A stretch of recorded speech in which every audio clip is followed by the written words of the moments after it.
گرچہ استقبال ایام اضحیٰ کے اعتبار سے یا بعض امام بارگاہوں میں علم نصب کیے جانے کے اعتبار سے مجالس اعضاء منعقد ہو رہی ہیں، لیکن آج اس مجلس اعضاء کی ایک اور خاص اہمیت شاید بہت کم توجہ رہتی ہے کہ 32 سنہ ہجرت میں ایک ایسا واقعہ پیش آیا 29 ذی الحج کو، یا بعض تواریخ میں لفظ استعمال ہوا آخر ذی الحج۔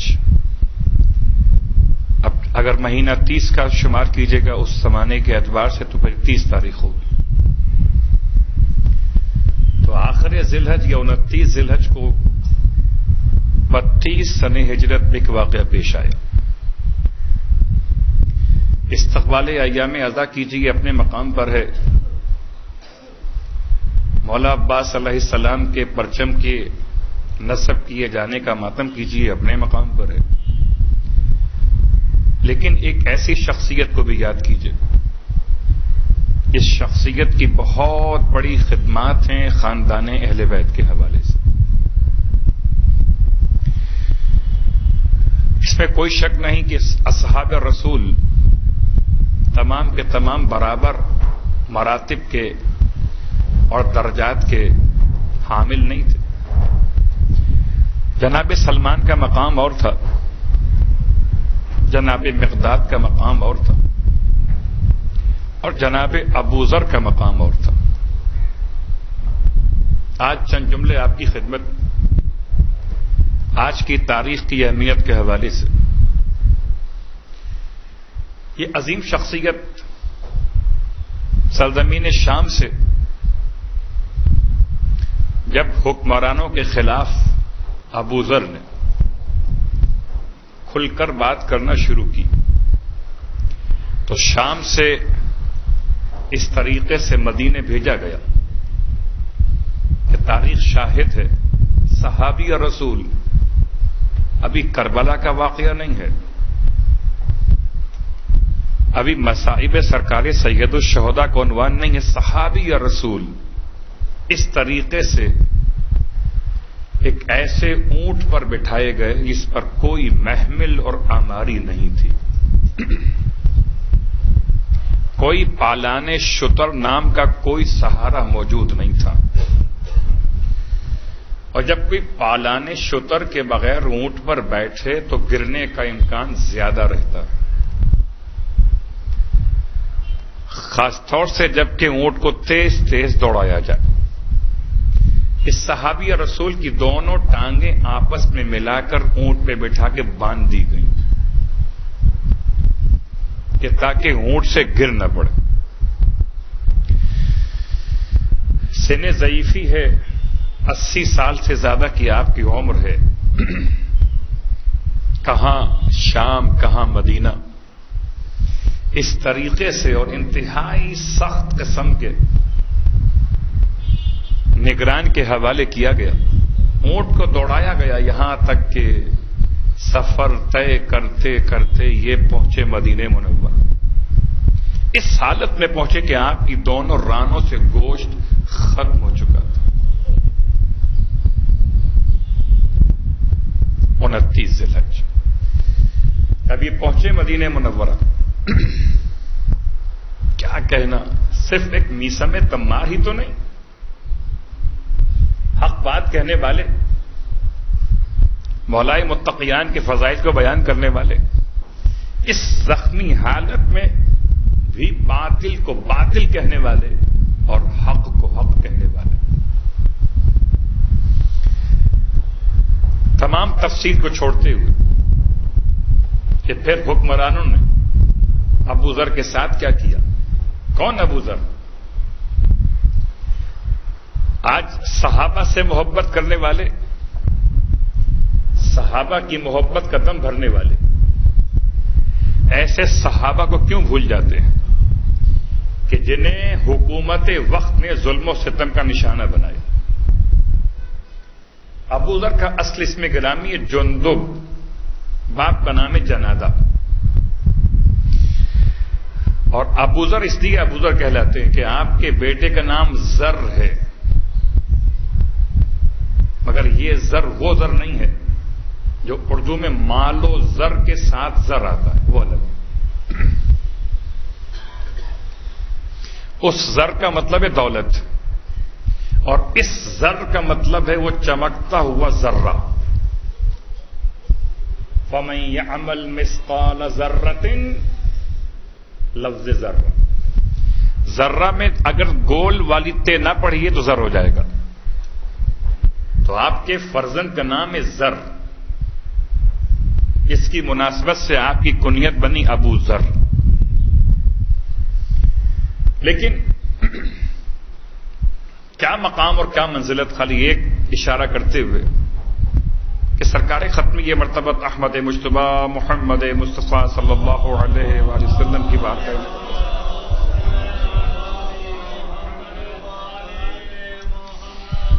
حضرت جبرائیل علیہ الصلوۃ والسلام دو انداز سے آتے تھے۔ جبرائیل بطور نور نازل ہوتے تھے یا بشکل بشر حاضر ہوتے تھے۔ جب نازل ہوتے تھے تو انداز اور تھا، اور جب بشکل بشر حاضر ہوتے تھے تو کسی کی تو شکل لے کر آتے ہوں گے، کوئی تو چہرہ جبرائیل کا ہوتا ہوگا۔ تو پورے اصحاب ختمیہ مرتبت میں ایک شخصیت تاریخ نے بیان کی، جناب دحیہ کلبی، کہ جن کے چہرے کے شمائل کو لیے ہوئے جبرائیل امین پیغمبر کی خدمت میں بس شکل بشر آتے تھے۔ اور ایک دن اتفاق سے مسجد نبوی میں جبرائیل امین آئے ہوئے تھے بس شکل دحیہ کلبی۔ اب جو نہ جانتا ہو اسے کیا خبر کہ کون بیٹھا ہوا ہے پیغمبر کے ساتھ۔ دحیہ کلبی کی شکل لیے ہوئے جبرائیل بیٹھے ہوئے تھے، اور اللہ کے رسول بہت رازدارانہ انداز سے بات کر رہے تھے کہ وہاں سے جناب ابو ذر کا گزر ہوا، داخل مسجد ہوئے، اور جناب ابو ذر نے اللہ کے رسول کو سلام کرنے سے پرہیز کیا، یہ سوچ کر کہ میں سلام کروں تو جواب سلام دینے کی وجہ سے کہیں آپ کی گفتگو میں خلل واقع نہ ہو۔ آگے بڑھ گئے۔ ابو ذر کو کیا خبر تھی کہ کس طریقے سے انہوں نے پیغمبر کی محبت کو عنوان بنایا ہے، سلام نہیں کیا۔ جبرائیل امین کہتے ہیں یا رسول اللہ، یہ ابو ذر کو آج کیا ہو گیا، آپ کو سلام کیے بغیر آگے بڑھ گئے؟ کیا انداز محبت ہے! اگر آپ مجھ کو سلام نہ کیجئے تو میں آپ سے پلٹ کے پوچھوں گا نہیں کہ آپ نے مجھے سلام کیوں نہیں کیا، لیکن اگر میرا بچہ مجھے گھر میں سلام نہ کرے تو میں اس سے پوچھوں گا کہ بیٹا خیریت تو ہے، آج کیا بات ہے؟ اسکول سے آئے، منہ اٹھائے، سیدھا سیدھا اندر چلے گئے، سلام نہیں کیا۔ تو جہاں اپنائیت ہوگی وہاں سوال ہوگا، جہاں اپنائیت نہیں ہوگی وہاں سوال نہیں ہوگا۔ اللہ کے رسول نے ابو ذر کو بلا لیا، اور بلانے کے بعد ارشاد فرمایا ابو ذر خیریت تو ہے، آج تم سلام کیے بغیر آگے بڑھ گئے۔ یہ کب کی بات؟ جبکہ وہ جبرائیل امین اٹھ کے جا چکے ہیں، اب پیغمبر اکیلے۔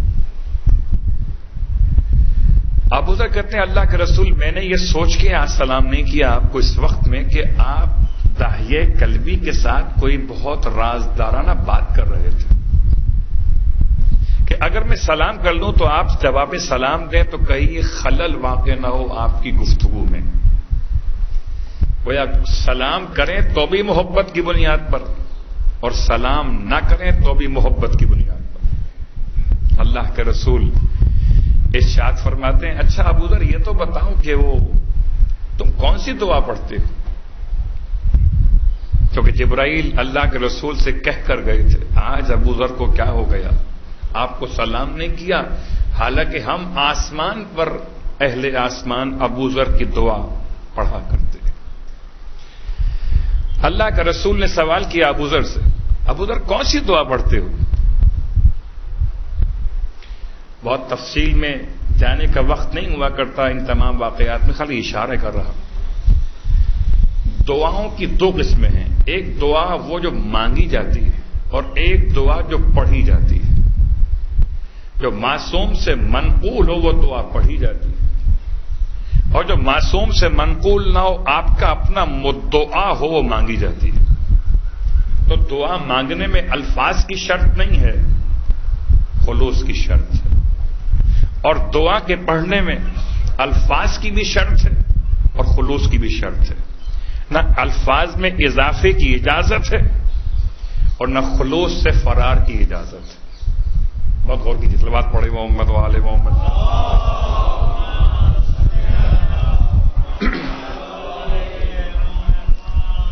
حضرت ابو ذر اس انداز سے اللہ کے رسول کی بارگاہ میں کیا دعا پڑھتے ہو؟ یا رسول اللہ میں کون سی دعا، میرے کیا الفاظ؟ ساری دنیا معصوم سے دعا کے الفاظ لے اور معصوم ابو ذر سے سوال کر رہے، تمہارے الفاظ کیا ہیں؟ میں حیران ہوں کہ عالم الغیب پیغمبر سوال کر رہے ہیں۔ قسم بخدا یہ سوال برائے محمد نہیں ہے، برائے امت محمد ہے۔ اگر پیغمبر سوال نہ کرتے تو امت کو علم کیسے ہوتا کہ ابو ذر کے الفاظ کیا ہیں؟ اب تو پہچانے امت کہ خدا نے ایسے ایسے افراد اس امت میں قرار دیے کہ جن کے الفاظ آسمانوں پہ پڑھے جاتے ہیں۔ اگر ابو ذر کی دعائیں آسمان پہ پڑھی جاتی ہوں تو کیا کہنا معصومین کی دعاؤں کا؟ تصور کیجیے۔ ابو ذر کہتے ہیں جب اللہ کے رسول نے اصرار کیا کہ نہیں آپ کو بتانا پڑے گا کہ پڑھتے کیا ہیں، کہ آپ کو اندازہ نہیں ہے کہ جبرائیل بیٹھے ہوئے تھے، وہ بتا رہے تھے کہ آپ کی دعا سب وہاں پڑھتے۔ تب ابو ذر نے سر جھکا کر ادب کے ساتھ کہا یا رسول اللہ کچھ کلمات سیکھے ہیں آپ کی تربیت سے، وہ پڑھ لیتا ہوں۔ اللہم انی اسألک علی الایمان بک، پروردگار میں تجھ سے سوال کرتا ہوں تیری ذات پر ایمان کا، میں سوال کرتا ہوں تیرے نبی کی تصدیق کا، میں سوال کرتا ہوں تجھ سے عافیت کا اور عافیت پہ تشکر کا، اور میں تجھ سے سوال کرتا ہوں کہ جتنے بھی شریر انسان ہیں ان سے تو مجھے بے نیاز کر دے۔ 5 جملے دعا کے، ان 5 جملوں میں جناب ابو ذر نے تمام باتیں جمع کر دی۔ ایمان، تصدیق، عافیت، شکر عافیت، غنا عن شرار الناس، 5 باتیں۔ یہ ابو ذر ہے۔ ابو ذر سے زیادہ سچا زمین پر ایسا گزرا ہی نہیں کہ زمین نے اس کا بوجھ اٹھایا ہو، اور وہ ابو ذر سے زیادہ سچا۔ آسمان نے کسی ایسے شخص پہ سایہ ہی نہیں کیا کہ جو ابو ذر سے زیادہ سچا واقع ہوا۔ اللہ اکبر، یاد رکھیے حضرت ابو ذر ان ساری خدمات کے بعد کس مقام پر فائز تھے؟ اس مقام پر فائز تھے کہ جہاں مدینہ منورہ میں حاکم وقت نے کہہ دیا تھا، اور آپ سمجھ سکتے ہیں 32 سنے ہجرت کا مطلب کس کا دور حکومت ہوگا؟ مولا متقیان سے پہلے۔ کہ نکال دو اسے باہر، کہاں نکال دو؟ کہ ربضہ کی طرف۔ ربضہ کیا ہے؟ کہ ربضہ وہ جگہ جو بدتر تھی ابو ذر کی نگاہ میں۔ کیوں بدتر تھی؟ ربضہ کا قصور کیا تھا؟ پہلی بات تو یہ مدینے سے باہر نکلنا ہی ابو ذر کے لیے موت کے برابر تھا، اور ربضہ کہ جہاں خدا کا نام نہ لیا گیا ہو، سجدے نہ کیے گئے ہوں، اس اعتبار سے کہ وہاں پر اسلام کا پیغام نہ پہنچا۔ یا ریگستان ہے، صحرا ہے، پانی نہیں ملتا۔ ربضہ کی طرف نکال دیا جائے ابو ذر کو۔ جب شہر بدر کیا گیا، بہت غور کیجیے، کبھی کبھی آج کے اصطلاح میں کہتے ہیں شہریت منسوخ کر دینا. کسی شہری کی شہریت منسوخ کر دینا. یوں سمجھیے کہ جیسے کہ اس کو اس کے وطن سے وطن بدر یا شہر بدر کر دینا. ابو ذر کی شہریت منسوخ کر دی گئی. آپ مدینے میں نہیں رہ سکتے. پھر حکم دیا گیا کہ کوئی بھی ابو ذر کو چھوڑنے جائے گا نہیں. سلام ہو، ایک نہیں، دو نہیں، 3 معصوم ابو ذر کے ساتھ چلے، جس کو رخصت کرنے کے لیے مولائے متقیان چلے، جس کو رخصت کرنے جنت کے جوانوں کے دونوں سردار چلے. اس کا نام تھا ابو ذر، اور آج اس کا روز وفات ہے 29 ذی الحج. حضرت ابو ذر ربضہ کے ریگستان میں سے 2 جملے اور پھر عنوان پہ آپ کی خدمت بات مکمل کریں گے. بہت مشہور روایت. ربضہ کے ریگستان میں ابو ذر نے کیا کیا؟ آپ کے ساتھ آپ کا غلام تھا، اس کا نام ہے جون حبشی. آپ کے ساتھ آپ کی بیٹی ہے، آپ کے ساتھ آپ کا بیٹا زر ہے، اور آپ کے ساتھ آپ کی شریک حیات. یہ چھوٹا سا قافلہ ہے. ایک وقت ایسا آیا کہ جوان بیٹا انتقال کر گیا، اور اب میں حضرت ابو ذر کے وہ چند جملات آپ کی خدمت میں مکمل کر کے بات کو آگے بڑھا دوں. جوان بیٹا زر مر گیا. یعنی اتنی شدید حالات زندگی تھے ابو ذر کے کہ ربضہ میں جوان سے برداشت نہ ہوا. جوان مر گئے، اور اپنے جوان بیٹے کو اسی صحرا میں دفن کیا. ہمارا سلام اس عظیم صحابی پر. حضرت ابو ذر فرماتے تھے کہ لوگوں، اگر تمہیں معلوم ہو جائے کہ سرکار سید الشہداء کو کیسے شہید کیا جائے گا اور کتنی مصیبتیں آقا حسین پر آنے والی ہیں، اگر تمہیں اس کی حقیقت معلوم ہو جائے تو تمہاری روح تمہارے جسم کے اندر باقی نہ رہے. یہ ابو ذر کے جملے ہیں. وہ ابو ذر اپنے جوان بیٹے کو جب دفن کر رہے تو 2 جملے اس سے کہے تھے.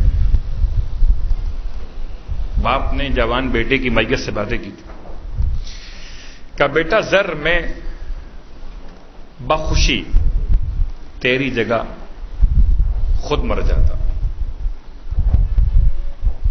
محبت کرنے والا بیٹا، محبت کرنے والا باپ، اور محبت کرنے والی ماں، محبت کرنے والے بیٹے.